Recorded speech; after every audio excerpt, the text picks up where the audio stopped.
Welcome to Cultivating Intuition. I'm Erica, and I invite you to join me on a journey toward inner wisdom.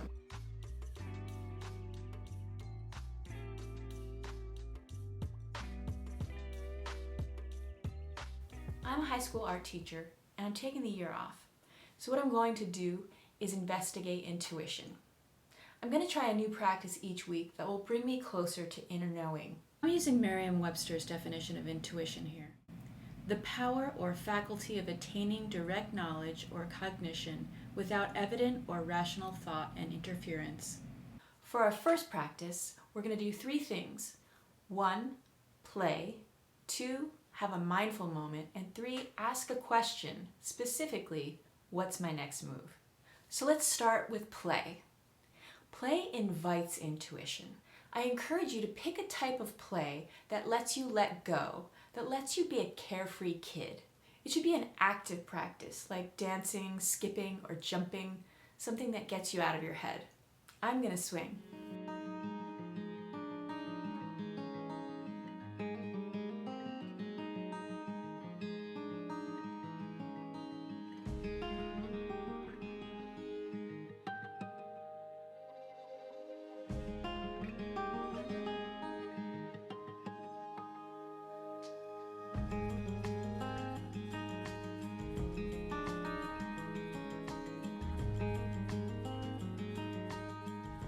When we let the dust settle in our mind, it makes more room for intuition.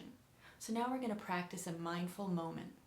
My eldest dog, Marco, has volunteered to demonstrate mindfulness for us. As you can see, Marco's pretty still, but what's not still are his chest and his belly. They indicate that he is breathing, and breathing is important. So we're going to notice our breathing.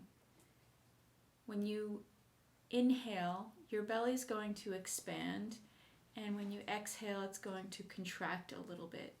If you notice those things, you're becoming aware of your body.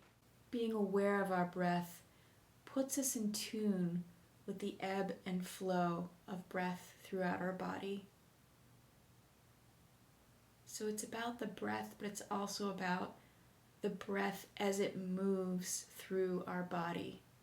Marco is noticing that his legs and his head are in contact with the edges of the bed, and where his body meets the surface outside of him, he can notice that slight pressure, which means he's more aware of his body.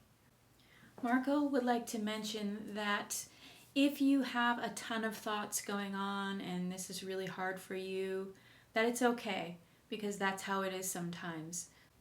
So those are just a couple of ways that you can be mindful. There are so many ways that you can do this. Now that we've settled a bit, let's ask ourselves a question. You can ask, what's my next move in general? Or you can get specific about it.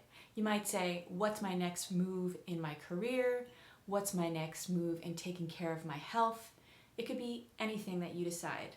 Let's close our eyes and see what question comes to us, as opposed to trying to figure out what the right answer would be. What's there when you ask yourself, what's my next move? Take as much time as you need to come up with this question. When we're answering the question, let's take our time. You don't need to answer it right now. You don't need to answer it in a mindfulness sitting. Give yourself the week to see what happens. There are a lot of different ways that your question can be answered. Information can come to you if you keep your mind open. So, you might close your eyes for a moment tomorrow and get a vision of something. You might hear a song, and maybe you've heard the song before, but the lyrics are different to you, revealing some new information. You might be having a conversation with a friend where it organically pops up and sheds new light on the subject. You might be in the middle of chopping onions and suddenly a thought just enters your mind. There are so many ways that this information can come to you.